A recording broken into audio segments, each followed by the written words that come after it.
Hello and welcome back to the channel. How many of y'all, some of y'all been subscribers for a while, but how many of y'all remember when, before we moved, I used to do a lot of my videos outside in front of this green shed that was behind us. It was actually like a little, it wasn't really a shed, but it was like a little garden greenhouse. That's what we called it. Anyway, I'm back out here and I wanted to talk about a couple of things that I've been meaning to talk about for a while now. Over the past couple of years, we've been experiencing some really strange times in the world, some very strange times. And a lot of people are trying to make sense of it and trying to navigate through all of it. And the particular topic that stuck out to me was the real estate market and how very strange it was. Some time ago, earlier this year, I did a video and I was talking about how the real estate market had went through the roof, literally. It had gone through the roof, and houses, as soon as they hit the market, they were bouncing off the market, right? They weren't staying on the market long at all. As a matter of fact, you were having sellers who were experiencing multiple offers. They were getting like 5, 6, 7, 8, 9, 10 offers at one time. This is because there was a scare going on, okay? And this scare caused people to react in such a way to where they weren't really thinking, okay? They weren't really thinking. And so a number of things happened. I'm going to, talk about a couple of those things. One thing was there really were big companies out there who was taking advantage of that. They said people are moving in fear right now. Houses are receiving offers well above because of that fear, with real estate agents saying, well, we got 10 offers already.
And the price because they're like, well, I want to move. I got to get a house. I got to hurry up and do something because this pandemic got me so scared. I'm running scared. I got to find something. I got to do something.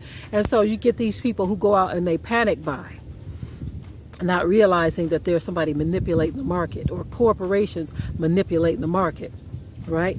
And these corporations, they were giving these quick offers to sellers. The sellers were cashing in on those offers. And get this, the corporations would then put the house back on the market. In some cases, having done no improvements to it, nothing whatsoever, they were just doing a quick flip because they were buying into the fact that we're desperate, right?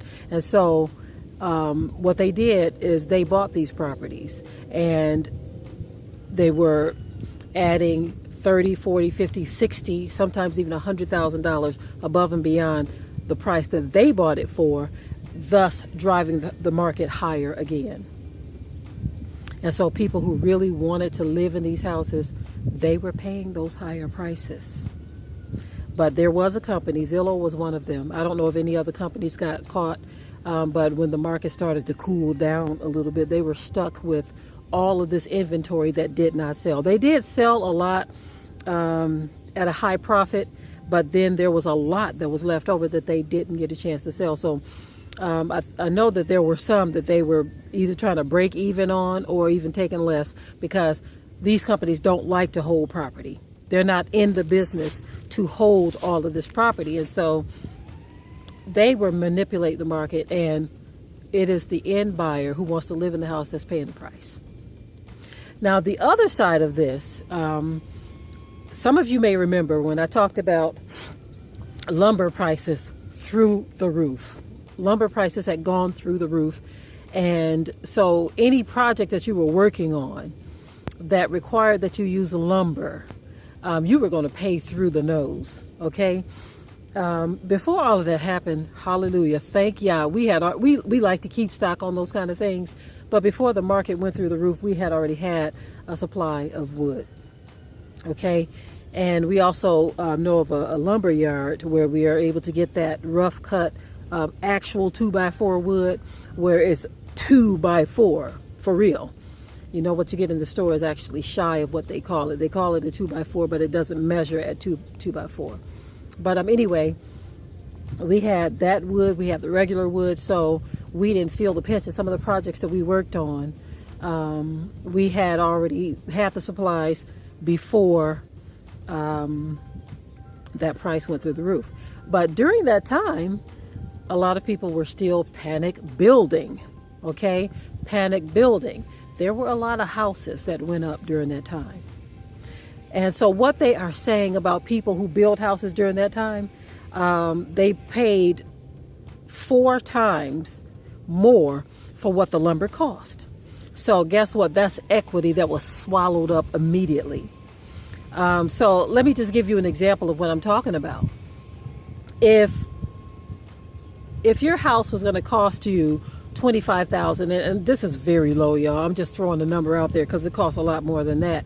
If it was going to cost you $25,000 just for the lumber to build your house, when the market went up, it was going to cost you $100,000 or more just for the lumber to build that house. And so that is a lot of equity that was swallowed up immediately because the market went crazy and the lumber prices were through the roof, right? And so anyone who built houses during that time and they hadn't pre-bought their lumber and they had to buy it during that season, they actually lost a lot of equity in their home value up front. So this thing that has happened around the world has got a lot of people in a situation that's not favorable. A lot of people are in a situation that is not favorable. And I'm not even talking about those who are renting somewhere and landlords went up on the price or other things happen. I mean, there's so much happening as a result of this global pandemic that people's lives have been turned upside down, right? And so when they created this panic and this stir with home buying and selling, home building, all of this kind of stuff, when people operated in that fear factor, they actually found themselves in a situation that is not going to be favorable for them at all. Be with you in one moment, okay? All right. So they're calling for me, so I got to... They're actually running up the hill for me, so I got to go and get out of here. I just wanted to talk about that, real estate market thing that happened and how companies were behind the prices going up like that. Should have known something was going on, you know. People were really out here buying, but like I said before, it's unfortunate that a lot of the buying was happening at a higher price because you had these major corporations driving the price up. So I feel for these people. You know, I feel for them because, you know, these companies, they know how to manipulate all kinds of things, not just the real estate market. You'd be surprised what's being manipulated by major corporations who only care about the bottom line.